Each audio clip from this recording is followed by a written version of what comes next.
Opticalia is a leading European brand which is now in the Gambia. Are you looking for glasses? Then you have come to the right place. As a first step, we will perform an eye exam to ensure we prescribe the correct lenses for you. After that, you can select a frame of your choice. We have a variety of brands in stock, and you will definitely find yours. You can have the full package of frame plus lenses starting from $990 up to more for the most fashionable options. Once you find a frame you like, your lenses will immediately be edged by our lab technician. Within 30 minutes, you will be able to leave with your prescription glasses and a huge smile on your face. How amazing is that? Visit us at the Tropic Shopping Center near Gambia from 9 a.m. to 11 p.m. every day of the week, or call us on 503-4411 or 7767-123.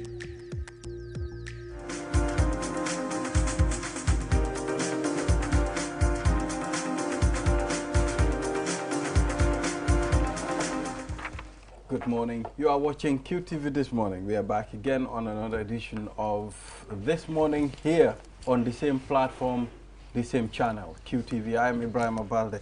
And of course, today on the program again, we'll be doing the African proverb.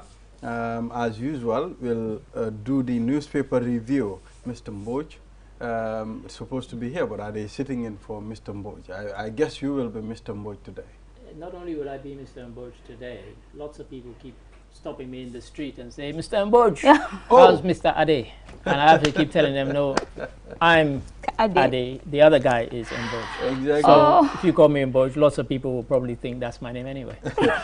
So we'll be doing the community watch, inspiring the power of Gambian women artists. And of course, we'll be talking to Aisha Fofana, commonly known as Mama Africa, a renowned Gambian artist. And on social issues, we'll also talk to Esa Njai, political science lecturer. He said something. The opposition are dormant after election. Is so this true? It is very important for us to ask him, why did he say this? Why did he say? What's the evidence? Exactly. Exactly. So he will be on the program. And I am joined by my co-host, Lolly M. Kamara. Lolly. Good morning, Mr. Bali. I feel good to be back. Yes. It's good to be fresh. You're looking fresh, Lolly. See, all for this morning. Definitely, absolutely.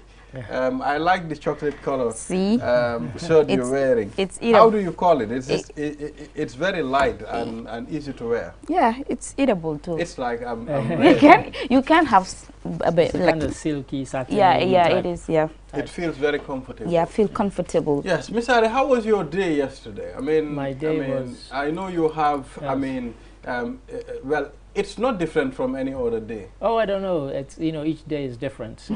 So there's stuff to edit. Then I was on the drive time with Mr. Mboj from 5 till 6, and then afterwards had to edit. But in between that, I had a very nice encounter where I was summoned by my insurance company. My car had been parked and was wrecked by a reckless driver, and I was called, and they said they would settle my claim in full because I was the insurance I had was fully comprehensive. So what really about good. the driver now? The police may prosecute him. In fact, they should, because not only did his vehicle, his truck, not have brakes, but he also had no driving license. See, Wow, that is So, triple offense. Well, it's like No he's, brakes, he he's- doesn't have a driver's license, careless that makes it driving. worse for it's him. like he's dying to go to jail Yeah. with all of that. So yeah, not very good. But I had a very long conversation with the insurance company, and I'm glad you asked me about my day, because the stuff to do with my car was about 5 minutes, and then we had another 45 to 50 minutes discussing why people don't take comprehensive insurance.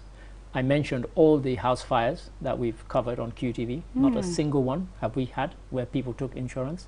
Market ones, everybody remembers the Basse Yeah, the market. Basse, yeah. 200 stalls burnt down, only one guy had insurance. Yeah, Even after the remake of the market, most of them still do not have insurance. Exactly. And then the guy who was insured, they paid in full. Well, don't you it's a think? pity. I don't know why. Well, don't you think insurance companies, Lolly, are only focusing on motor vehicle and motorcycles. I mean, I think that's their main focus. I think the insurance companies, they also have a big job to do. I mean, to sensitize the people. Yeah, comes I mean, to Mr. Ade, sensitizing do you know people. many people don't know you can insure your house? Definitely, Well, this was part of the conversation I had, and I challenged them. I said, why don't you come on QTV and have a platform to pay talk about for it, a yeah. regular spot where you actually tell people about what the benefits are. I said, because if you watch our channel, almost every week we feature a fire or something or an accident and so on.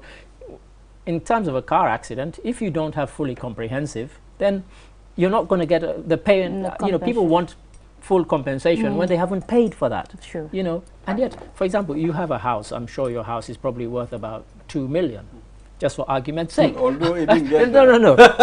Just say your house is worth about 2 million. Yeah. Do you know how much you will have to pay to fully insure it for a year? $5,000. Really? That is all. And people don't want to take insurance. I think people don't know about all of You know, all the and so we benefits started involved. discussing. Yes. And so the guy was saying that that works out like $13 a day for a year. Yeah. It's not that expensive. You know, considering the catastrophe you're going to get when your house burns down. You know, I think, you know, a lot should be done. I mean, not only at the in the insurance sector, but many sectors in the Gambia. I mean, people don't know you need to get a building permit to build your house. People don't know you need to do certain things. People don't know. I mean, I think there are a lot of don't know in this country. Sure. Too many. And again, if we go back to the insurance, buildings insurance, a lot of these NGOs like UN and so on, when they come and rent your place, first question they ask you, once they've inspected it, is this building insured? If it's not, they will not rent it from you. Wow. So, you know, so all of those things matter. It matters. Absolutely. The program is sponsored by Opticalia. I mean, I don't want to mention where the... You don't want to mention the Tropic building. Shopping Center. Tropic Shopping Center. I'll help you there. Tropic Shopping Center. I mean, why did I feel I struggle to get the Tropic Shopping Center? You know, there are things that I think all of us have these things where there's a particular word or a phrase or whatever where we get stuck. Sure. And you know, you think, oh, every time you kept saying tropic building, Yes. you know, for some reason that was what was lodged in your head. And we all Yeah. have these little things. I can't remember off the top of my head what mine are, but I'll probably remember them by the end of the program. Exactly. Yeah. They specialize on ear, eyes, nose, and throat. I mean, they are experts. Sure. When you go there, I mean, Mr. Ade, I think, are you wearing those glasses? I am not. Oh. But I did get a very smart pair of glasses from them. In fact, I sometimes feel scared about wearing them because they look quite expensive. But they did a very thorough eye examination, and so I got the right prescription. And they also had a look at my ears, as I'd mentioned on the program the other day, and it was very thorough, and I was really impressed. Absolutely. Yes, we'll now start with the African proverb, Loli. Oh yes, African proverb reads, removing a piece of yam from the cooking pot does not stop the rest from cooking. Removing a piece of yam from the cooking pot does not stop the rest from cooking. This is true. And I guess right? It's interesting because there are so many ways in which you can interpret this. You can interpret it in terms of a team of people. If you remove one person from that team, does it stop the team from functioning? No. I mean, if you, and of course it depends on how important an ingredient the yam is. Definitely. Because if the person you remove is an important factor of that team, then it might stop the team from cooking, you know, because the team might not work, you know, and so on. So it depends. It depends. But I guess this is about teamwork. Definitely. And about, you know, all the ingredients that go to make a successful team or a successful collaboration. But Balde, I don't know. Well, I mean, interpretation when you look at it, I mean, it might affect the cooking as well. The reason why I said it might affect the cooking, I mean, what about if you remove the biggest yam from the pot? I mean, and so you this have is the why small you ones. said it can be Although the small ones can cook still, they will cook, but you won't eat to your satisfaction. At the end of the time, you won't eat to your satisfaction. And particularly if you are making Nigerian Yoruba ebe, yes. If you remove the yam, you might as well stop cooking. And Mr. Ade, if you look at it in another way, I mean, even if you are cooking, they say, like you cooking meat today, there's a portion of meat that your eyes are always on. You understand? The bigger part. Why is it always everybody has that? But carry on. Yeah, so the bigger. What about if you remove that one? Well, you might eat the rest, but I mean, you still not be satisfied. You still won't be satisfied. I wish I had the big one in there. Yeah, like Mr. Ade said, it can be interpreted in different ways. It can be connected to teamwork as well. It can be even in our families. Sure. You know, because at some point you said you're the head, or if you're not here, nothing will move. When actually it's not the the actual thing. You know, so it can be in different. It can be in family. Let's take example like in our working environment. Sure. I mean, I think we should understand. I mean, if Balde is not here, it doesn't mean QTV will stop working. Well, I'm glad you used that If example. I am not here, QTV is going to get someone to replace me. Well, as you know, so your usual co-host is not here, Jennifer Sonko. Exactly. But we're so carrying on. These are things that happens in our daily lives. Sure. I mean, one might be a fool if you think, I mean, things might not work in certain direction. I mean, I think that's what makes a working environment works. If at all a working environment did not work, once a person leaves, then there is a big failure. There's a problem. Yes, then we say a conducive environment, because it has to be conducive for everybody to feel their presence and for everybody to feel their worth in an environment. Wherever we find ourselves, that concept shouldn't be there, that notion shouldn't be there, that if I'm not here, nothing moves. No. Someone might be at the corner quiet, knows it, but wouldn't want to show up. So anytime the chances arrive, you can always well, the reason why we train our it. children as well, I mean, Mr. Ade, it's a reason, like it's because we believe we might leave before our children, like and before the kids. I mean, you train the kids in such a way that if the father is not there, there will be one who will take up the leadership in the compound. So I think this fits everywhere. This is it's why not I said only even the working our families, environment, exactly, but everywhere. Everywhere. You understand? I have to agree with you 100%. In fact, I don't even call it training. I call it indoctrination. We kind of indoctrinate our children in certain things that, as you said, if the parent is not there, things can carry on. I mean, my father, for example, died quite young. He was 49 when he died. And then my mother was wow, left 49? With, yes, he was young, yeah. And my mother was left with 5 children. So some of us had to take up different roles that had previously been done by my father. You know, so yeah.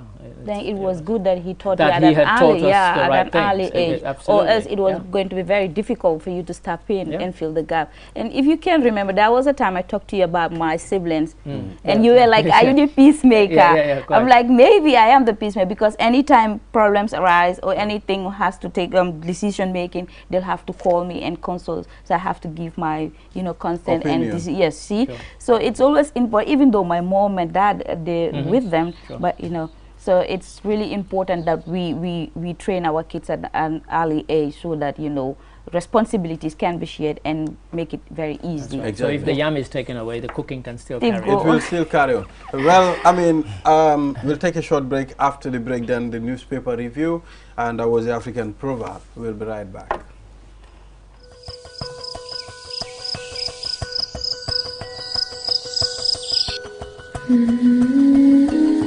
Light.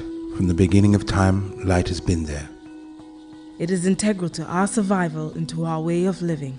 We need light to work, to build, to grow things, and even to see our loved ones. Light makes things easier and better.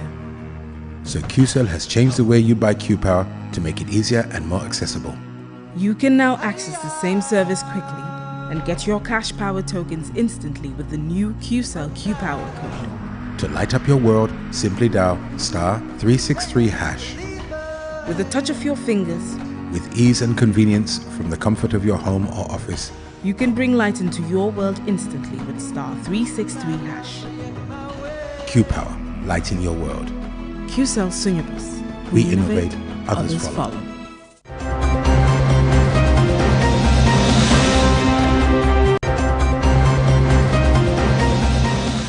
From that break, you're watching QTV this morning.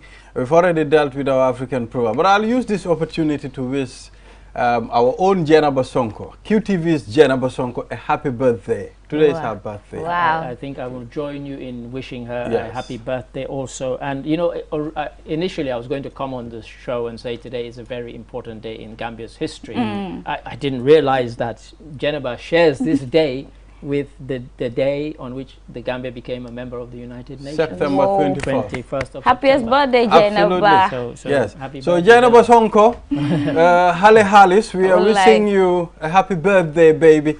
We miss you, baby. From the team to you. And we hope she's watching. Yeah, Yes. people are asking me. Yes, people are everywhere I go. Is Geneba your wife? Is Geneba your... Yeah, Geneba is my second wife.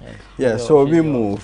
The newspaper continues. Yes, so what do we have there, Lauren? Yes, I have the Voice with me, and it reads on the front page, Gambia upholds education and skills acquisition as a right for every citizen.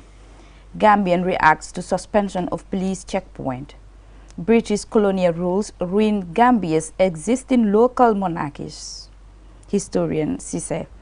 Kankurang is not a joke, a serious aspect of Gambia culture and history. Something that means a lot to you, Lauren. Yeah, oh yes, Kankurang means a lot to us. Yeah, The Janjambure. Kankurang Festival. Oh yes, and we're looking forward to having one All in right. April.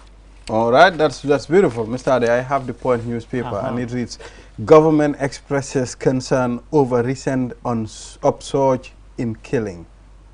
Barrow pledges heavy investment in quality education skills. And we also have Gambians raise concern over 45-day Schengen visa processing at EU embassies. Nam, who claims loving Barrow more than Barrow himself, says country's agri is failure. Yes, we also have over 200 inmates, prison officers vaccinated against COVID-19. That is very good. We also have 2 juveniles arrested for reportedly killing boy 20. Same story here. And again, you mentioned government being concerned about recent killings. Police arrest 2 juveniles allegedly involved in murder. And then US aid provides funding to GRCS, that's the Gambia Red Cross Society, as support to flood victims. Vice President receives South Korean President's special envoy. In fact, our chairman, Mohamed Jah, was there when that Yeah, we've seen happened. it on TV. And then government to solicit diaspora support. For what? Its education transformation agenda, no less. And then medicine agency lacks laboratory to test imported medicaments. Oh, I hadn't heard that word for a long time. Just medicines will do. Flood, windstorm victims solicit urgent support as schools resume. So some of them who have been housed in schools know that they're going to be kicked out to where Definitely, they need to know. because we need our schools too. And then even though they have a story here, they have this similar headline, no state laboratory to do testing on medicine. Exactly. And then fire station at Churchill's Town under a permanent state of flood. Yes, I've seen the pictures. They're horrible. Why? Yeah, so those are the front page ones. All right, that's interesting. Let's start with Gambians raise concern over 45-day Schengen visa processing at EU embassies. I mean, should it take 45 days to process a visa? Well, I don't work at the embassy, so I don't know what their backlog is or why it's taking 45 days. But yes. The Schengen visa, if people don't know, allows you to visit a host of countries that are in the European Union without having to take individual visas for each one of those countries. The single visa lets you into all of the countries. And so I don't know what their backlog is. From what I'm hearing here, the point has landed short-term visa applicants from the Gambia now have to wait for almost 50 days to receive their travel document from European embassies like Germany. So what that probably means is that, sad to say, Gambia has a very poor reputation where lots of people take Schengen visas and don't come back to the Gambia. Gambia also contributes abnormally high numbers of people making irregular migration journeys into Europe. So Gambia has a bad reputation. So if you are from Gambia, the chances are they will scrutinize your visa in more detail than if you were from Senegal or from Cape Verde or from Guinea-Bissau, sadly. And so that might be part of it, because if we checked in those other countries, I suspect they're probably not having to wait as long. Well, I think, I mean, looking at the visa applications, not only for Schengen visas, but also England as well. I mean, it has to take you through a whole lot of process before you start, before you get your visa. I mean, I was supposed to go for my own visa. Right. I mean, that's the one that I was supposed to attend in the UK. But I mean, Mr. Ade, later, I said I should not proceed with it because the time frame that is given, according to what they said, it's 8 weeks. Right. You know, so me going and applying maybe in 5 weeks or 6 weeks, I mean, paying that money, it's going to be a waste for me. So I said, before I pay nothing less than 19 to 20,000 dollars, because I have to pay through an agent, and they have to do the processing. So who knows if they're going to give me my visa as well? Yeah, I mean, 8 weeks is long. I mean, because if you had to go suddenly, for example, you might have to go for, I don't know, a wedding, a funeral, something. You can't wait 8 weeks. Yeah. So there might be special circumstances in which they can speed up the process. There are speed up processes, but so, I mean, you still need to pay extra money for that. Wow. Yeah. I mean, I've always been against the kind of hurdles that we have to jump, those of us in Africa, every time we're applying to go to Europe. You know, it's not fair. Imagine if somebody from Europe wanted to come here and they were told 8 weeks is what you have to wait. They wouldn't like it. No, they wouldn't and they like would make it. so much noise about it, it would stop. But we don't do this same to them that they do to us. But having said that, there are more people from here who go there and don't come back than the other way Well, I around. think Africans need to respect themselves too. I mean, it's high time, you know, we put on our shoes and say, okay, we are going to respect ourselves. Even this Birmingham Commonwealth Games, the Commonwealth Games. I mean, there are a few athletes that didn't return to home. Yeah, I think it has to come from us. It happens everywhere. I mean, when you look at it, I've given you a visa for 6 months. If you go, if the 6 months elapse, you should come back to your country. You know? So, like Mr. Ade said, I think the leading factor here could be Africans going and not returning back. You know, and having a lot of migrants like from Gambia or any other country could be a leading factor. And you know, these people, they are very sensitive. Sure. So I mean, look, my cousin, I have a cousin, Angela, she was born in London. She's watching this. She watches this program, by the way. So Angela, hello to you. But I have to be honest. About 10 of my cousins who left Sierra Leone for England, supposedly on holiday, never went back to Sierra Leone. They're still in the UK. And they'll have their record. That's family, and you know I'm not lying, guys.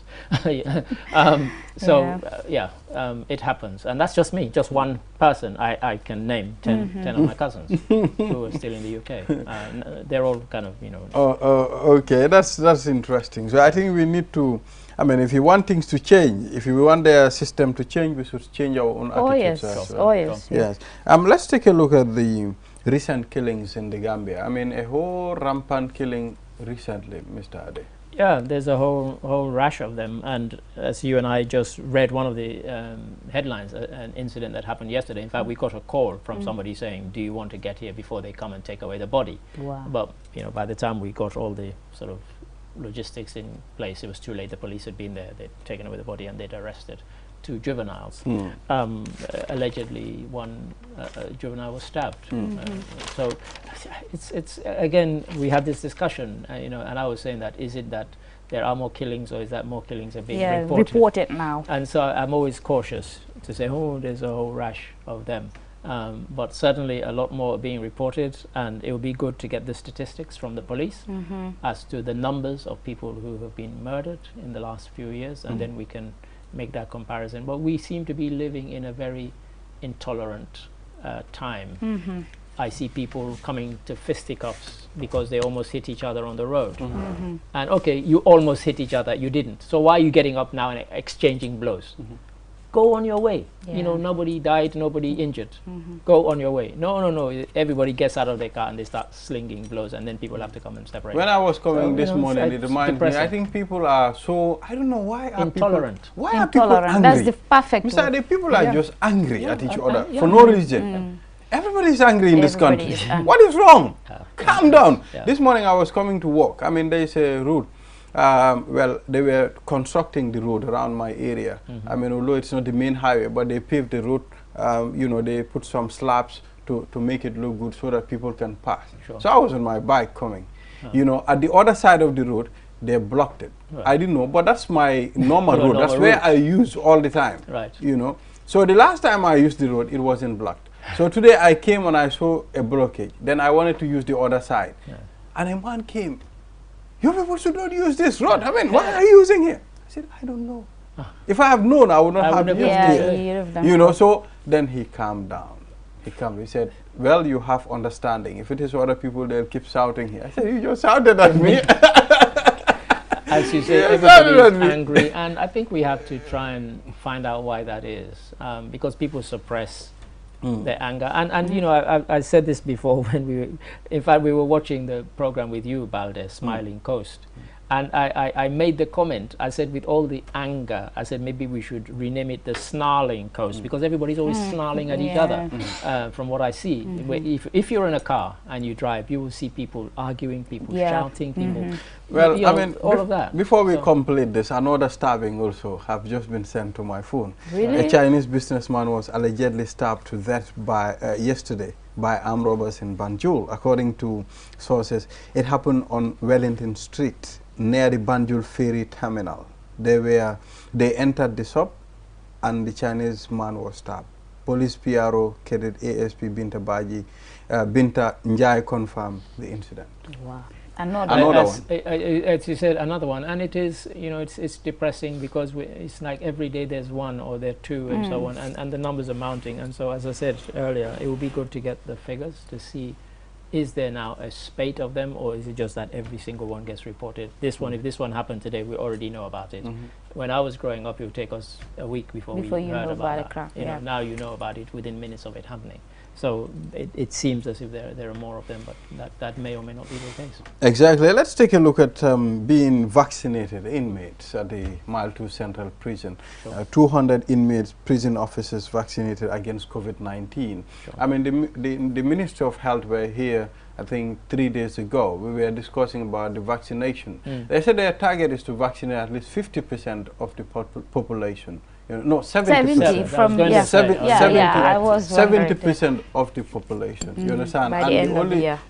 They've only vaccinated 20% of the population. Now, remaining 50. Do you know how much of the population Cape Verde has vaccinated? No. More than 70%. Wow. I don't know what's wrong with us. Hesitant. I really don't. you know, they are our neighbor. They can do it. Maybe why can we not? Maybe we are out in the streets looking for fish money. I mean, we don't have time for people are still hesitant. People still don't believe in COVID-19. This is it. You talk to them, they will be like, hey, my friend, go and sleep. There is no COVID-19. And you know what they did there to kind of convince people? Apart from the fact that it's a much more highly educated population than here. 89% can read and write. Not only that, they also depend on tourism to about the same extent that we do in terms of GDP. And they told people, you know what, if you're not vaccinated, tourists are not going to come here. Thank you. Everybody bought into it and like, yeah, okay, where do I get the jab? And everybody got the jab. Well, and you know, Nolly, the good thing is, I mean, WHO, they have a website where people can go and access and know which country is safe to visit. Yeah, that's yes. I mean, if at all they check that data and they find Gambia to be at a 20% very serious, I mean, state, I mean, they would. And our neighbor is 73%. You think they're going to? The Minister for Tourism said he is optimistic it's going to be a very booming tourist season this year. Yes. I will tell the minister, go tell your people to take the vaccine. Otherwise. I think one of the reasons why he's optimistic is because a lot of the people who come to the Gambia are kind of repeat tourists. They've come here, they liked it, and they thought, oh, I liked it, I'll go back there again. And so for those people, they will always come here. Sure. We've suffered alongside other countries because this year Europe had a fantastic summer. So a lot of people just decided to stay in their own country. They didn't need to come here to get sun. In fact, when they were having sun, we were having rain, and we're still having rain. So that's been the competition for us this year, as much as anything else. But a lot of the people who come here, when you meet them, oh yeah, this is my 4th time or 5th time, and so on. So yeah. I met a lady. So she said, this is my 12th time coming to the Gambia. Wow. There you go. You know. Exactly. It's QTV this morning. What do we have there, Lolly? So maybe we can talk about the education. Please. Yes. One of my big... What is happening at the education sector? Gambia upholds education and skills acquisition as a right for every citizen. Yeah, you know, when you read that earlier, I smiled because it's always been there as a right for every citizen. But what are we doing to make it happen? You know, you and I can leave here, and within 5 minutes, we will find children underage who should be in school, working in a mechanic shop, working on the streets, selling on the streets, and so on. All of that is meant to be compulsory, you know, the education, and yet it's not. So yes, it's a right, but what are we doing to implement it, to enforce it, to make it happen? Very little that I can see. And so it's nice and fluffy, and you know, it's a great aspiration, but and we have organizations that are responsible, you know, like the CPA, Child Protection Alliance. What can they do? Most of them don't even have the resources to enforce that sort of thing. You know, so you know, we tick these boxes and say it's a right for every Gambian citizen. Blah blah blah blah blah. Yeah, very nice.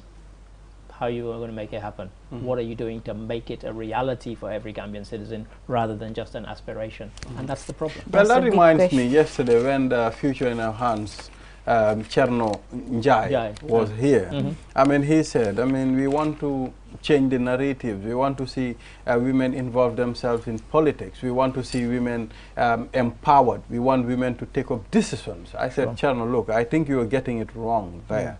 I mean, if you want women to be involved in politics, you can do all this nice education. You can give women everything they need. But if at all the structure is not there and people that are in position are not willing to accommodate these women, I mean, you're just going to train these women, but still it's going to be the same narrative. Listen, you don't have to go very far. When this came up as a topic of discussion about 6, maybe 8 months ago in our office, young men who are all under 30, they didn't think any special measures should be made to accommodate women. They felt that somehow they would come through the system. They're not going to come through the system. No. Because the way the system is in this country, we will be 1,000 years with this, and we will still have 5 women in parliament. You know, because we're not doing anything to change it. You know, so you're right. He can train them, but what is the support network that will change that? I mean, you know, there was a bill that was supposed to be passed for women to they killed it. to be seated in the National Assembly. But things like that were in where is the bill? Things, but not only that, things were like that, and things to do with disability. They were in the draft constitution. The draft constitution got strangled. You know, so you know, we have all these aspirations, but you know, there's a lot that needs to be done to change it. And the commitment has to be and meanwhile, there. You know, Rwanda has 61% women in their parliament. Just look at that. It's the highest I've seen something yesterday. I mean, according to officials and other media houses in Equatorial Guinea, they are abolishing the death penalty. From Guinea, Equatorial Guinea. Yeah, I mean, mainly because it's not been enforced for many years. The last time it was somebody executed, I mean, was 8 years ago. Yeah, that's right. And so the Gambia, we still have it on the books. We've seen murder cases recently, and in fact the one that the lady who was arrested yesterday and charged, it said on the story that if she is found guilty, she could be sentenced to death. But you and I know that people have not been, that sentence has not been carried out for a long time. There's a moratorium. We might as well strike it from the books because we're not going to use it anymore. And you know, America, they've kept it in many states because they say it's a deterrent, and yet it's not. I mean, if you look at gun crimes or gun deaths in America last year, there were 35,000 in one country, for God's sake. Wow. All those people get sent to jail or go to the death row. Still isn't stopping people killing each other in America. You know, it's one of the most violent societies in the world, and yet they kill people. You know, you have Iran, you have China, who between them put to death more people than any other country. Still doesn't stop. So you mean death penalty is not a solution for a country to solve its issues? No, it never has been. No, never has been and never will be. Definitely. You know, if you and I have an argument, and I pull out a knife or a gun, do you think I stop and think, oh, I might get sentenced to death if I stab Balde? No, in the heat of the moment, you don't think about it. So it's never been. It's a kind of punishment rather than a deterrent. Really, it's not a deterrent, and never has been. There's not a single country that can point to it and say, because we kill X amount of people. As I said, even Iran, just recently they killed a whole bunch of people in one day, and people protested and so on. But it's not going to stop the crime. Yeah. It's not going to stop murder. It's not going to stop murder. Yes. No. Any other thing? Yeah, I mean, for me, Medicines Agency lacks laboratory to test imported medicaments. I like that old-fashioned word that they've used there. We saw this recently with the paracetamol syrup, and all of us started asking the question, how did these get through? Well, they got through because essentially the system we have here is not to test the medicines that you might want to bring in as an importer. We look at the paperwork. Yeah. What does the paperwork say? Oh, the paperwork says these are the ingredients of that medicine. Yeah, that's fine. Okay, you can bring it in. What we should do, if we're serious, is have a laboratory that will test every single consignment, take a sample from that consignment, test it. If it's found wanting, it's rejected. But we don't have that. Well, and it doesn't take you a lot of time to test, Mr. Ade. I mean, it's a matter of taking a little from each it's not taking the time to test. It's having the right equipment and having people who are trained in that field, in that field to be able to ascertain that this is something. You need a whole bunch of sophisticated equipment. But what do we have in this country? I mean, we have places like the MRC. Yeah. Yes. Who we can sometimes go to for some things, but they are not part of government. What you need is a government body, like the Medicines Control Agency. They should be empowered by giving them the equipment and the resources to be able to do it. The ministry need to do a lot. Definitely. Well, viewers, we'll take a short break. After the break, then we'll go to social issues. But Mr. Ade is going to stay here. Because we were talking to Sanjay, political science lecturer. Of course, on one of his TV programs, I had an opposition leader said to him, political scientist, he said to him, look, I'm not a political scientist, I'm a political lecturer, political science lecturer. So he said, the opposition parties are dormant after election. We'll ask him why. Why did he say this? I mean, his reasons for saying that. Exactly. Yeah. So we'll take a short break. We'll be back. Save up to 50% energy with the new side-by-side Samsung refrigerator. Samsung air conditioners come with HD filter and antibacterial for your protection. Save time, energy, and effort by using our washing machines, loaded with innovative features that offer superior cleaning technology. Step into the future of television with our slick and slim Samsung Smart TV designs. Sizes range from 32 to 85 inches. Smart LED, Crystal UHD Ultra High Definition, and QLED Quantum Dark LED. Get new ways of interacting with your TV. Unparalleled vision, right from the comfort of your living room. Our products are backed with 1-year warranty. Visit us at QCell Building at Caraba Avenue or at Boost Turntable. Contact us on 333-217 or email us at info@quantumnet.gm. Your favorite QCell service has gotten bigger. eFunkanta. Now you can loan bigger credit amounts to make life easier for you. Loan $75 and $100 and pay later. Yes, you heard me right. Get credit loan from $10 to $100 using eFunkanta by dialing *393#. Anytime you run out of credit, whether you want to buy Q-Power, browse the internet, make urgent calls, or send SMS. eFunkanta is the service for you. Dial *393# and choose the loan amount of your choice with no hassle. For more information, call our customer care on 111. QCell, Sunyabus, the pioneers of mobile loan service in the Gambia. We innovate, others follow. Terms and conditions apply.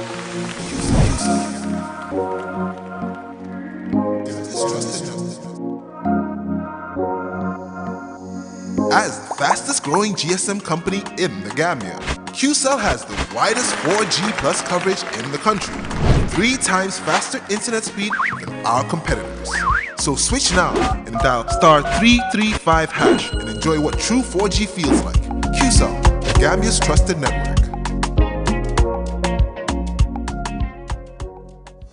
Have you been looking for the perfect indoor router with long-range Wi-Fi coverage and faster internet speed connecting all your smart devices? Well, we present to you the QCell Indoor Router, a router that has all you need and much more. For just $4,275, you can get 4G plus internet speed, wide coverage, and connect up to 15 devices. And that's not all. The indoor router can be used for both office and home needs. So, enhance your internet experience with our indoor router. For more info, call our customer care on 111. QCell, Sunyabus, we innovate, others follow.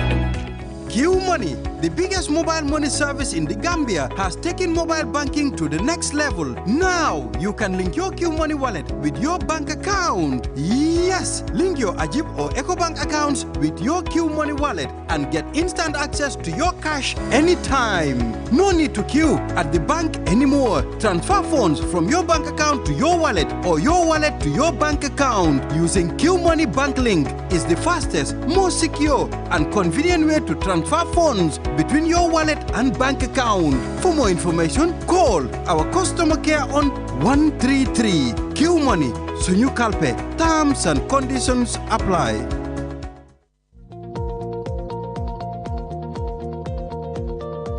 To make sure your company's products and services reach your potential customers, it is essential that you choose the right channel for your marketing purposes. QTV has the widest reach locally and beyond, and we can give your business the visibility it needs. Call QTV Marketing on +220 324 4444 or email us at marketing@qtv.gm and take your business to the world.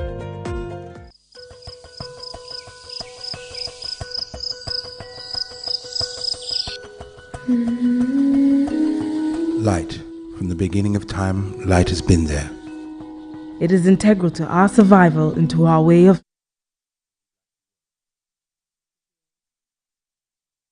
things and even to see our loved ones. light makes things easier and better. So QCell has changed the way you buy QPower to make it easier and more accessible. You can now access the same service quickly and get your cash power tokens instantly with the new QCell QPower code. To light up your world, simply dial *363#. With a touch of your fingers, with ease and convenience from the comfort of your home or office, you can bring light into your world instantly with *363#. QPower, lighting your world. QCell. Your favorite QCell service has gotten bigger. Kanta. Now you can loan bigger credit amounts to make life easier for you. Loan $75 and $100 and pay later. Yes, you heard me right. Get credit loan from $10 to $100 using Kanta by dialing *393#. Anytime you run out of credit, whether you want to buy QPower, browse the internet, make urgent calls, or send SMS. Kanta is the service for you. Dial *393# and choose the loan amount of your choice with no hassle. For more information, call our customer care on 111. QCell, Sunyabus, the pioneers of mobile loan service in the Gambia. We innovate, others follow.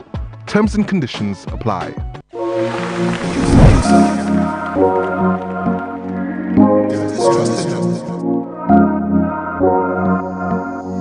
As the fastest growing GSM company in the Gambia, QCell has the widest 4G plus coverage in the country, 3 times faster internet speed than our competitors. So switch now and dial *335# and enjoy what true 4G feels like. QCell, Gambia's trusted network.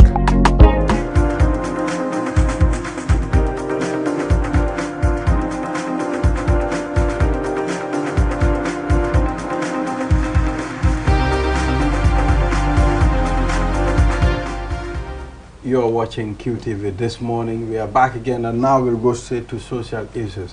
We'll be talking to Esanjai, political science lecturer at the University of the Gambia. But we'll come back to, we'll talk to Esa later. Sure. But Mr. Ade, I mean, when Esa said this, I mean, it made a whole lot of noise in the country. I mean, it is quoted, he said, straight-talking political science lecturer Esa Njai has criticized the Gambian opposition parties on one hand and the civil society on the other for lack of vibrancy to promote democratic accountability in the Gambia. Yes, quite strong words, and of course Esa will be here to defend that statement. I've said before, till it's almost become a cliche, that since I came to the Gambia, I came not long after President Yahya Jammeh left.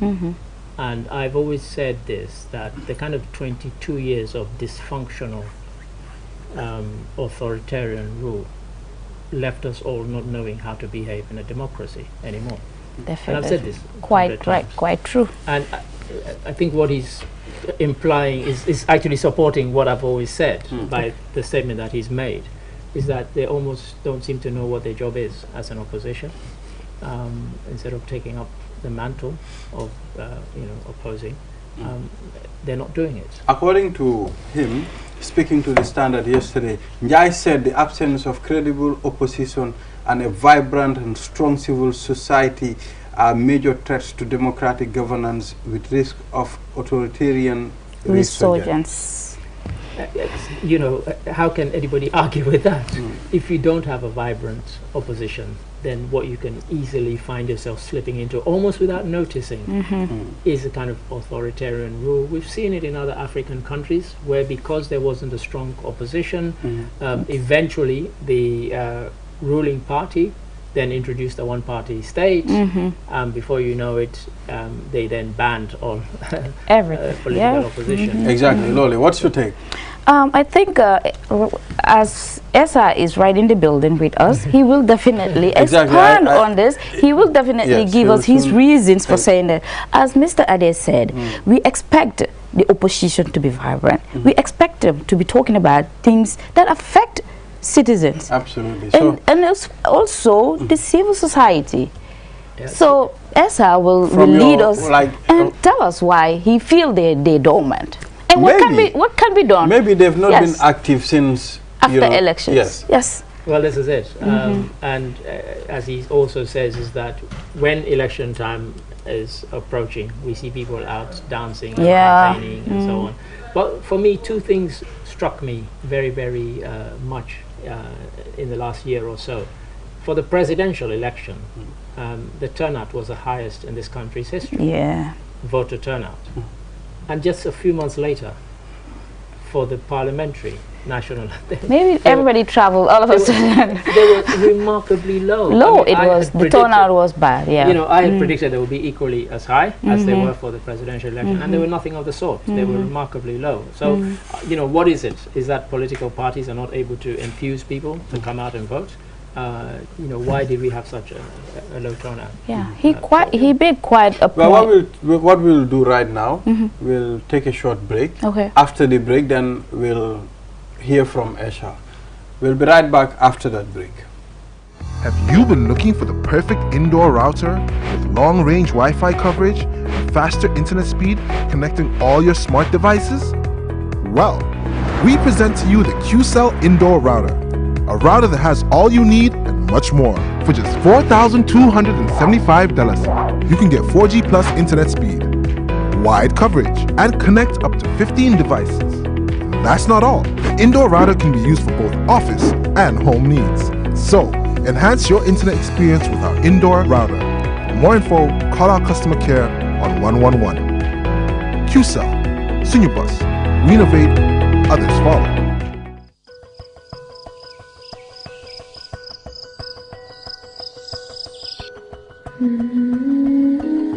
Light. From the beginning of time, light has been there. It is integral to our survival and to our way of living. We need light to work, to build, to grow things, and even to see our loved ones.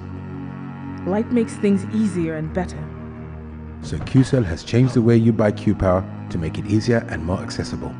You can now access the same service quickly and get your cash power tokens instantly with the new QCell Q-Power code. To light up your world, simply dial *363#. With a touch of your fingers, with ease and convenience from the comfort of your home or office, you can bring light into your world instantly with *363#. Q-Power, lighting your world. QCell Sunyabus. We innovate, others follow. Have you been looking for the perfect indoor router with long-range Wi-Fi coverage and faster internet speed connecting all your smart devices? Well, we present to you the QCell Indoor Router, a router that has all you need and much more. For just $4,275, you can get 4G plus internet speed, wide coverage, and connect up to 15 devices. That's not all. The indoor router can be used for both office and home needs. So, enhance your internet experience with our indoor router. For more info, call our customer care on 111. QCell, Sunyabus, we innovate, others follow.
You are watching QTV this morning.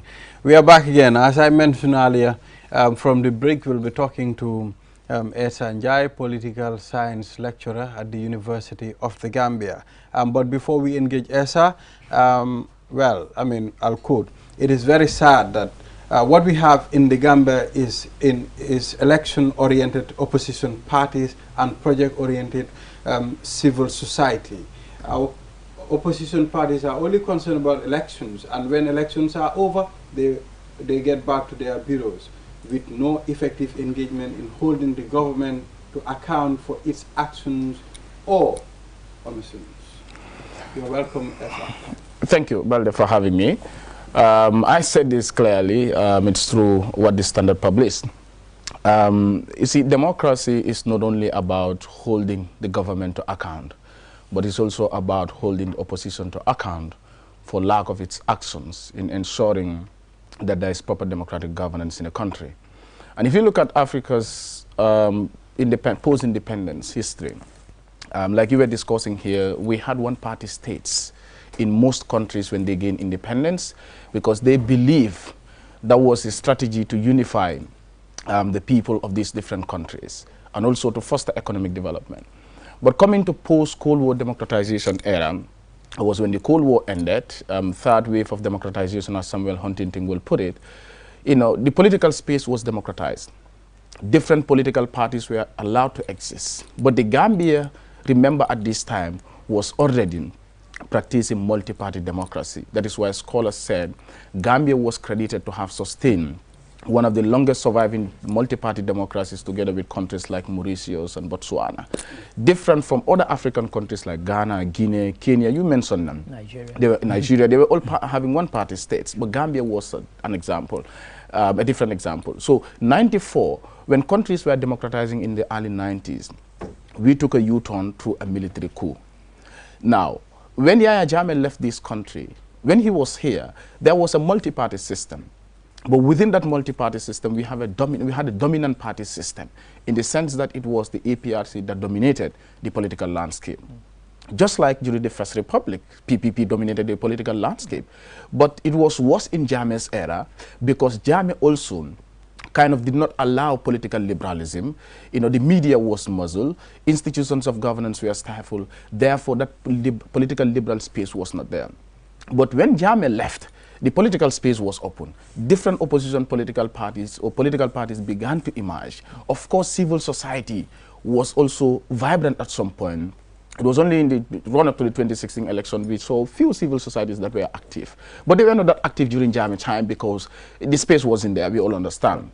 Now, coming to the 2021 elections, you know, everybody knew that the political space was there. People could talk about things, about the government and all that. But sadly, like I said, what we have in this country is election-oriented political parties or opposition parties. When it's time for election, they participate in election. Civil society, we have project-oriented civil society. When it's time for election, they come and monitor and observe elections, and that's it. When they have projects, they win projects, they implement them, and that's it. But democracy goes beyond that. It is also, I mean, a lot of scholars, Bruce Gilley, you know, Joseph Sigley will tell us that 65% of countries in Africa that transition to democracy usually experience an episode of regression. This is what we call democratic backsliding. They return to autocracy, at least in their first 5 years, because there is no proper democratic accountability because of the norm of big man rule. And this is what is happening in this country. With all the scandals that are happening in this country, from corruption scandal to social issues to economic challenges, all the problems that we are facing in this country, we are all witnesses. Do we even hear the opposition even making a statement? Press conferences have ceased to happen now. Don't you think the opposition, they have something that they are guiding? I mean, we tend to have these relations in the Gambia that we are expecting something in the future. Maybe if an opposition party is to talk about a certain issue, it might hinder them in the future. Hinder them in the future like what? I mean, Balde, you see, the thing is, what we have in the Gambia mostly is that we have, I think I've made this standard also published at one time, we have inconsistent politicians in this country, especially when it comes to the opposition. Opposition parties or politicians that can easily sell their souls, that can easily sell their parties because they are easily co-opted by the regime. This is what we call political co-optation, and it happens in a lot of African countries. Gambia is not an exception. Even during Jawara's time, it was happening. Jammeh's time, it was happening. You know, the late Lamin Wajuaras, you know, the late Sheriff Diba, all these people were co-opted by the regime. And the same thing is happening in the Gambia under Adama Barrow. So that, you see, opposition have an opportunity. Oppositions are shadow governments. They are governments in waiting. It's just like when you're in a football match, you're on the bench, on the reserve. You expect to be in the pitch any time because you expect that probably one of your players might, you know, not be doing well. And the coach can bring you. So you have to be ready. Opposition, this is an opportunity when the government is not performing well. It is an opportunity for the opposition to come and say, look, the government is not doing well. We have better alternatives. We have better plans. We have better policies. We have better programs. But when all these corruption scandals are happening in the country, from the Banjul project to the security port, I mean, to all these scandals happening in government about corruption, we don't hear the opposition talking about this. We don't also hear the civil society challenging the government. We have seen at some point at least one or two civil society. Okay, Gambia participates together with CRPD, took the mayor of Banjul to court. Yeah. We saw what the benefit it brought. We also saw them took the clerk of the National Assembly to court over the $54 million, you know, loan that the parliamentarians, the past parliamentarians wanted to give themselves. So exactly. So we saw these things. At least at the end of the day, it shows that there is something happening in the country. There's that sense of judicial independence, but also vibrancy in terms of our democracy. But when civil society are dormant, are only interested in projects. I'm part of civil society at some point. When I talk to these people about certain things happening in the country, sometimes they'll be like, what can we do? We have seen not long ago, or certainly before the parliamentary election, there was a civil society organization, I think it's called Right to Know, that came out to say that the NPP as a political party has not held Congress for more than 2 years. They have violated the Election Act. And up till now, the NPP has not held Congress. Our laws have been violated. The security port that we are talking about, fee, tax laws have been violated. So public finance laws have been violated. Procurement laws have been violated. Yes. No opposition, no civil society is talking about these things. We all understand. I mean, we discuss this on this platform every day. We have a whole lot of beautiful laws that are there. But the implementation is a problem. Even if you want to implement them, I mean, you have to get those forces to implement. No, you see, but let me tell you one thing. You know what is dangerous in a country? When you have a government that knows that clearly we have a citizenry that doesn't care. that we will do these things, like I said in the interview, we will do these things, and then people will talk about, and this government is used to scandals now. 1-2 days. They'll talk about it for 2 weeks and forget about it. So not 2 weeks, 1-2 days, everybody. But if I jump in here, is this not something, you've kind of touched on it just towards the end there, that's kind of symptomatic of the society. We have a situation, for example, where a driving license by law is meant to be for 3 years. And yet every year the police make us go and change. Now, you would imagine a National Assembly member or somebody or civil society should have raised that as a burning issue. Nobody has done it. Exactly. And so it can, but if we go back to politics and parliament, I mean, if you look at the makeup of parliament, the ruling party and its allies, they have 29. The other side, theoretically, have 29. So it's an equal balance, 58-58. Yeah. So what is it really that makes you think, what is it that you have identified that is stopping them from being the vibrant, dynamic opposition that they should be? What is the thing? I mean, Balde talked about they have interests that they want to protect. I don't get that. I don't buy that even. But what is it that you have identified as being the thing that's holding them back? I think a lot of factors contribute, and most important, one factor that I think is really a problem here is some of these people don't really understand their role in parliament. In fact, I have that down. Okay. I mean, within opposition, like you go to parliament sometimes, there are certain, you see, people can only talk about issues when they understand them. When they understand their implications in a democracy. But you engage some of these parliamentarians who tend to get to understand that, look, they don't even understand the issues that are before them. They don't scrutinize, because even this President's State of the Nation address, which they're busy debating right now. They're busy debating, but there are issues that should have been pointed out. It is important that parliamentarians, in fact, scrutinize that speech and compare and contrast it with past State of the Nation address. I was going to come to that, because when we look at yesterday and the day before, I mean, some of them actually did raise matters that they felt should have been in, and in quite strident language. They felt should have been in the State of the Nation address and were missing, and they were saying that this was that not an opportunity for them? I mean, it's an opportunity. I think 32 people wanted to speak. Exactly. So you have some parliamentarians raising this. What is stopping these opposition parties, their opposition party leaders, from talking about these issues? The President delivered a State of the Nation address, and if you scrutinize that speech, at some point we will find some problems in that speech. Even look at the tourism sector. The President said, since the beginning of 2021-2022 tourism season, we have had every week 53 flights arrive in this country. 53 flights, average of 8 flights a day. Where does that happen? In this country?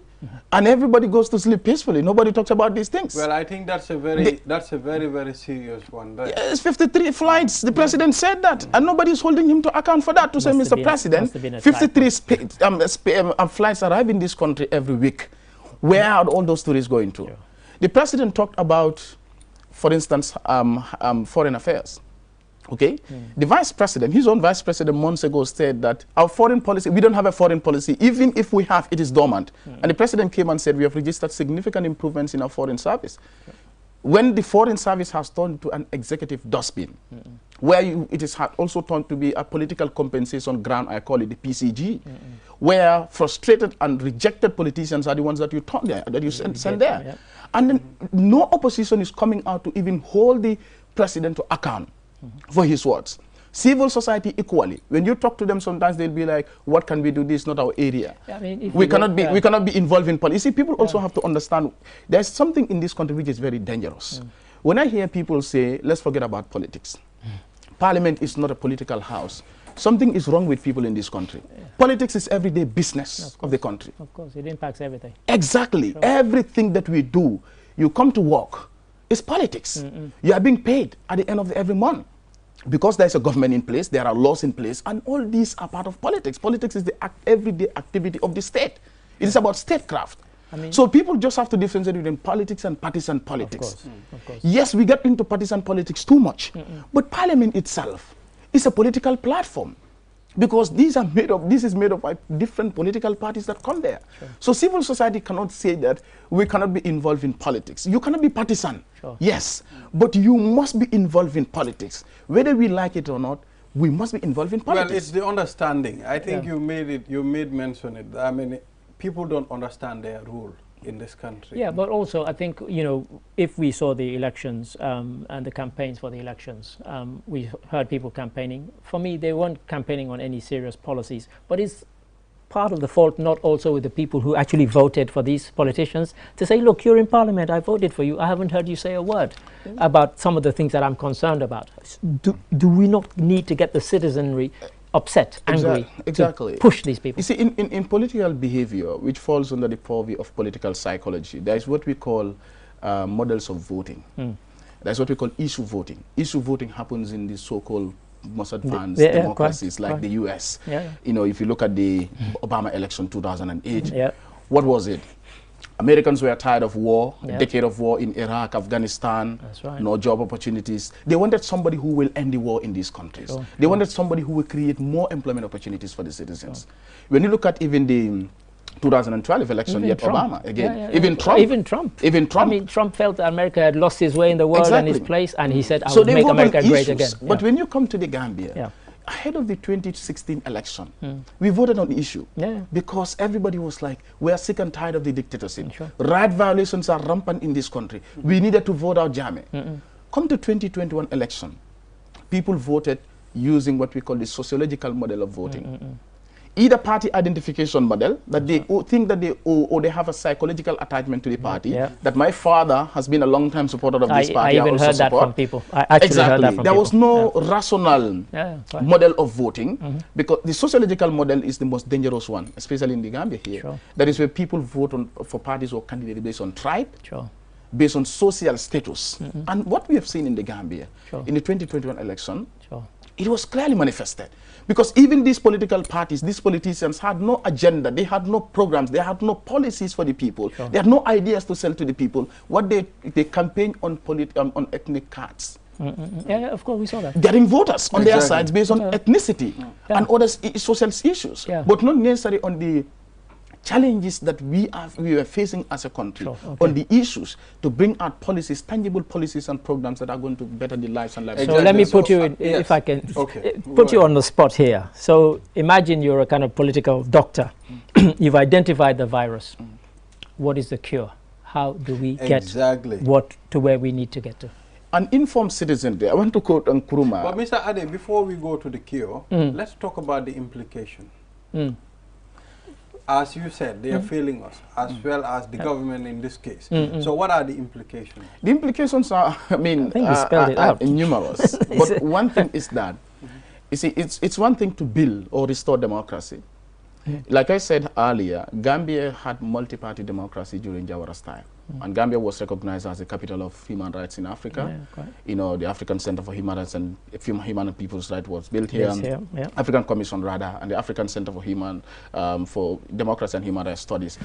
But in 1994, that democracy was hijacked. So what we had in 2016 was to restore that democracy that was hijacked by the military-turned civilian dictatorship of Yahya Jammeh. So when we restored that democracy in 2016, now the task is to consolidate that democracy. For democracy to be consolidated, it needs to survive long. It takes decades or 20 years for it to be consolidated. And that's why scholars like Samuel Huntington talked about turnover of government. In order for us not to revert to autocracy, not to go back to dictatorship, in its different fashion or style, not necessarily in the style of Yahya Jammeh, but autocracy in another sense where we have self-perpetuating rule, there must be consistent holding of the government to account. Otherwise, we will risk not having our democracy consolidated. And then we'll go back to dictatorship. Because you know why? You see, self-perpetuating rule, when the government, the coalition government was coming in 2016, their main agenda was to put an end to self-perpetuating rule. What we have in the Gambia today, it's sad that the 1997 constitution was used. It's still being used in this country. It was used to swear in President Barrow even in 2022. The Jammeh laws, all the things that we said about his laws, the constitution, all the things, they are still relevant in this country today, 21st century. We still don't have time limit in our constitution. In 2022, when we claim that this is a new Gambia, you see, we have only changed the bus driver. The engine and the vehicle is still the same. Nothing has changed, except laws that favors these parliamentarians. Sure. Because when we know that, parliamentarians change certain laws. They changed the age limit, right? Yep. Because they wanted to help somebody. They changed the law which says that if you're removed from your political party, sacked from your political party, you will lose your seat. They changed that as well. Right. Exactly. But what concerns the average Gambian is something that no interest. So the implication is that if we don't have vibrant civil society, credible opposition parties in the country, we will tend to have self-perpetuating rule, and self-perpetuating rule results in... We have few minutes to go, but let's take a look at the National Assembly sitting, the number of seats we have. Well, I mentioned it earlier, although it didn't come up on screen. Yes. We have 58, and 58. The government and its allies, NPP 22, NRP 4, APRC 3, that adds up to 29. The opposition, theoretically 29, UDP 15, Independence 12, PDOIS 2. 29, so it's equally balanced, but I think you're right, and I think you'd said it already, that if we don't kind of strengthen the democracy, we will slip slowly into sort of a dictatorship, almost an autocracy, almost by default, by not doing anything. But I asked about the cure, because we can criticize all these things, and what people always say to me is that, well, what's the solution? Is there a solution? There are solutions, of course. You see, like I was saying, I wanted to quote Kwame Nkrumah, who once said that Africa needs an informed citizenry, a modest and honest and informed man and woman, a man and woman who submerges self in service to the nation and humankind, a man who abhors greed and detests vanity, whose humility is their strength and also whose integrity is their greatness. But the key word here, informed. We need an informed citizenry. Sure. It's about educating the people. We have a weak parochial political culture in this country. Yep. Our political culture needs to mature to a level. And how do you do this? You educate the people. You sensitize the people. You talk to the people about the importance of democracy. You talk to the people about the importance of holding government to account. That government must be representative, responsible, and responsive to the needs and aspirations of the people. This is the key thing here. Once we are able to build and inform or create an informed citizenry, a citizenry that is aware of what governance entails, what politics is about, what holding government to account is about, the responsibility of the government and every stakeholder in the country, then we will be able to move towards consolidating our democracy. It might take time, but we will be able to move towards it. I'd agree with you, and I think also what people need to realize is that changes of government does not necessarily mean instability. So people say, you always mention in Cape Verde, they're our nearest neighbor other than Senegal. In 5 successive elections, they had 5 changes of government, and yet it's the most stable country in our sub-region. Look at probably UK. In Africa. Look at UK. Within a period of, I think, 10 years or 15 years, there are 5 prime ministers. From David Gordon Brown, David Cameron, Theresa May, Boris Johnson, now Liz Truss. 5 prime ministers. So if people say the change of government, you see, there needs to be stability and continuity. What stability and continuity? We have seen countries that have, Kenya has 5 presidents now. Gambia has only 3. This is it. I mean, so it's really pathetic when people think that change of government means instability. It doesn't. There's nothing like instability. It's about making sure that you put the people that you think have the country at heart and can really move the country to another level. Absolutely. I would take issue with just one thing you said when you were talking about one-party states. You said the people who brought it in said that it was about working together. That was the excuse that we used to give to the Western nations. But in reality, none of them believed it. They wanted to consolidate power with themselves and their parties, certainly in Sierra Leone. In fact, some of them legalized it, like they put it in the constitution. In Kenya, their constitution at the time when they gained independence, in Section 2A, Section 2 subsection A, clearly it's there that all opposition parties or other political parties were barred from existing, except the Kenya African National Union Party, that is the KANU party. So they legalized it. So it was an excuse to say that we want a unified country and everybody, we should have one political party, one leader, one ideology and all that. It was just an excuse anyway. It really was, yes. Exactly. Well, I mean, we've come to the end of the program, like this segment. And you've given us some food for thought. Thank you. Thank you very much, Esa, for coming on this program. And I believe there should be changes in this country for us to be able to move as a country. But one thing also, it's important for the citizenry to make sure that they remind these opposition parties and civil society of their role. I mean, if civil society and opposition parties are not doing playing their role, as expected, what we do for the government, the way we hold the government to account will be different from the way we hold the opposition to account, because we are giving our resources, our tax to the government. Sure. But when the civil society and opposition especially fail to also act, citizenry must hold them to account by even denying them votes at the end of the day. Definitely. Well, that's it. Well, thank you very much, Esa, for coming. We'll take a short break. After the break, then we'll go to Community Watch. We'll be talking to Aisha Fofana, known as Mama Africa, a renowned Gambian artist. We'll take a short break. We'll be back. Your favorite QCell service has gotten bigger. Kanta. Now you can loan bigger credit amounts to make life easier for you. Loan $75 and $100 and pay later. Yes, you heard me right. Get credit loan from $10 to $100 using Kanta by dialing *393#. Anytime you run out of credit, whether you want to buy Q Power, browse the internet, make urgent calls, or send SMS. Kanta is the service for you. Dial *393# and choose the loan amount of your choice with no hassle. For more information, call our customer care on 111. QCell, Sunyabus, the pioneers of mobile loan service in the Gambia.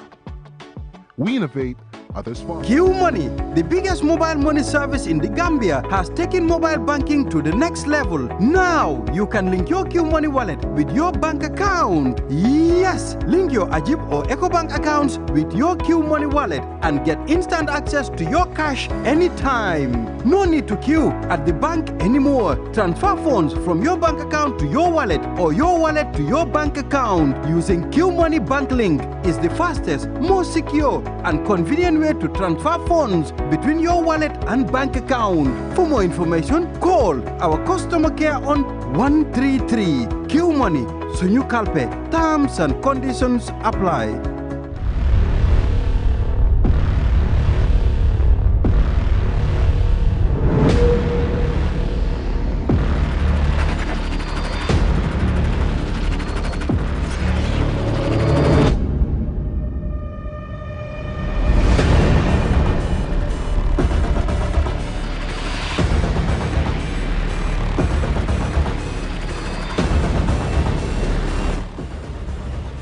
Check out the all-new Tigo 8 at Espas Motors is the largest and most modern auto service in the Gambia.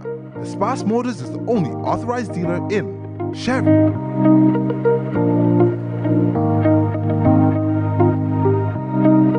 Mercedes-Benz trucks, Mercedes-Benz buses, Kia, Ford, Futon Mini and Midi buses, Futon trucks. At Espas Motors, we have qualified professionals who use modern technology to diagnose and repair all brands of motor vehicles. Espas Motors services include auto sales, auto repairs, vehicle painting, availability of high-quality spare parts, towing services. We are reachable at any time. Call Espas Motors on 352222 353-4444 or locate us on the Bertel Harding Highway.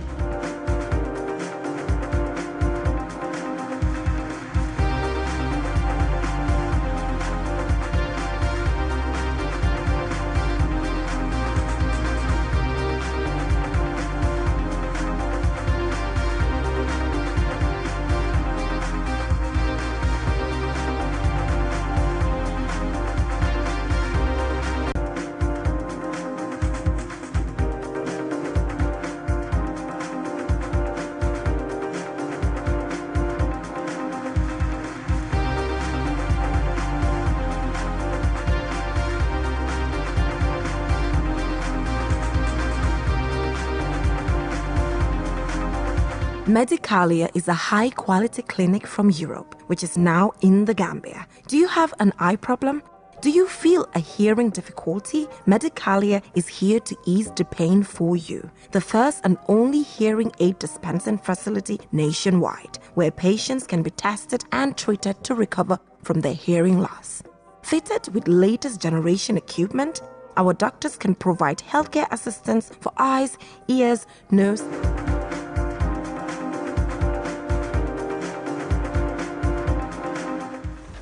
We're back again. Now we'll go straight to Community Watch and we'll be talking to Aisha Fofana, commonly known as Mama Africa, a renowned Gambian artist. You're welcome on this platform.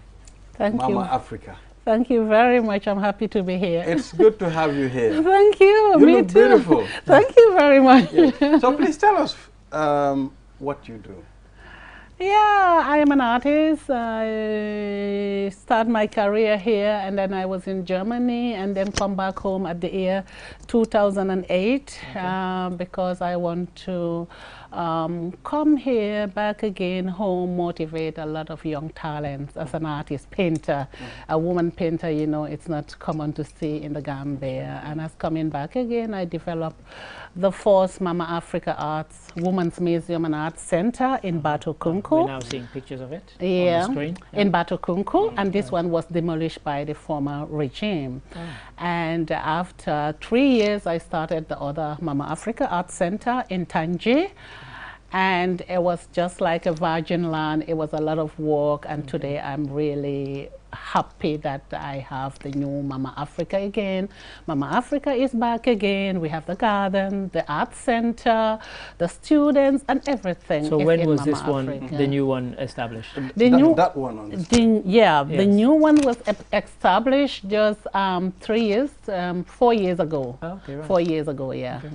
Let's talk about the motivation behind this. I mean, what motivates you to sustain this? You said, I mean, the other one, the first one was, well, the former government put their hand on it. I mean, that's the former regime. But you still push to put up another one. What's the motivation behind this? The motivation behind it is never give up. I think I am an artist, and an artist, you never stop. If you have it in you, you're always motivated through what you see in the country, nice things and things that you're worried with, and then you want to express your feeling and you can put it on the canvas. And as an artist, I think I cannot stop. I have to keep going. So I remember when that one was demolished, everybody was coming, oh my God, you're going back to Germany. I said, I'm not going anywhere. I am staying. I'm an artist. I just need a small place. I just need to find some roots to start to develop my creativity again. The place have been demolished, but the creativity is still there. So I will start again whenever I have the possibility and the opportunity. What was behind the demolition? The demolition, I just sit one day, and this was very sad, but I really take on to courage as an artist. But I just sit one day and I get a letter from the government that, I mean, I have to demolish the Mama Africa Arts Center. In 48 hours, failure to do so, they will demolish it at my own cost. So it was very heavy for me. And as a woman working 5 years without no building contract to stand for myself, climbing the trucks, buying my material, fixing tiles together with my tile mans, doing all creativity, and after 5 years I was ready and I was really happy that the place is there, and then I have this letter. So it was a shocking thing for me, but if I would have taken it in heart, I would have not sit here and talk to you, because it involves the museum, the rooms, the students' quarter, everything was gone. So I take it into good faith and said that this is going to be a challenge for me, and I'm going to do it back again.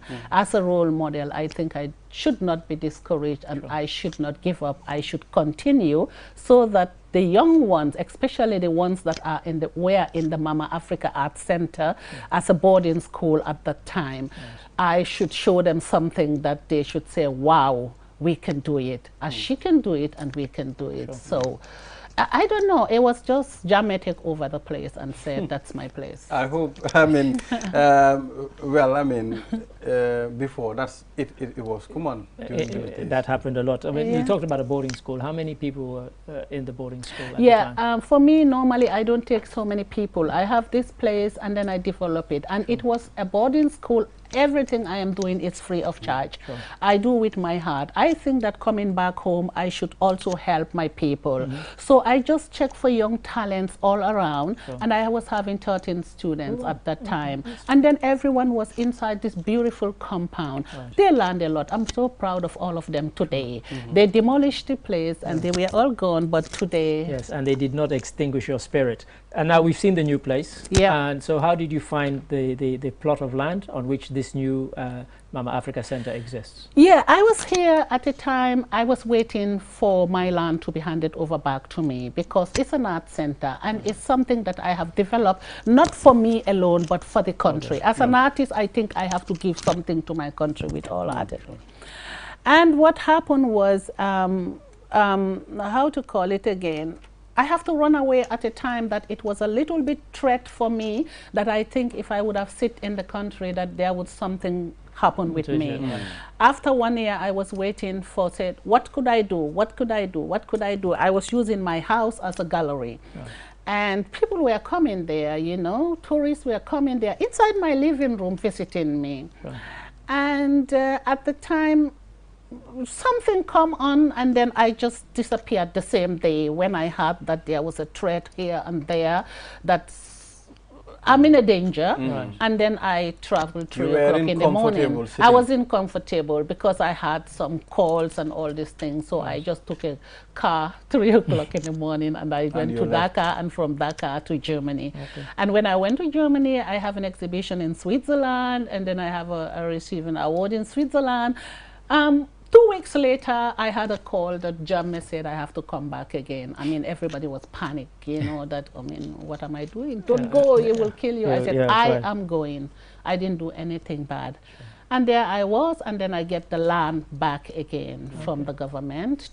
She told me that I think that you're doing well, you're doing good, you're a very hard-working woman. I have to give you your land back again. He gave you the land again? He gave me a land in Tangi, and there I have the new Mama Africa, to be honest. So that's how you got the... And that's how I get the new Mama Africa. That's it was a virgin land, and I started again, and then now it's beautiful. That's amazing. Let's talk about people... attitude towards the arts gallery. I mean, how are people embracing this? Yeah, I mean, it's you know, I'm silenced because I believe that as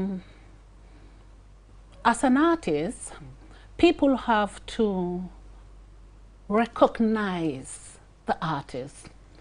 In the Gambia, it's very less. Since I came, I made in Germany my career very successful, but I was in the Gambia, it was very flat.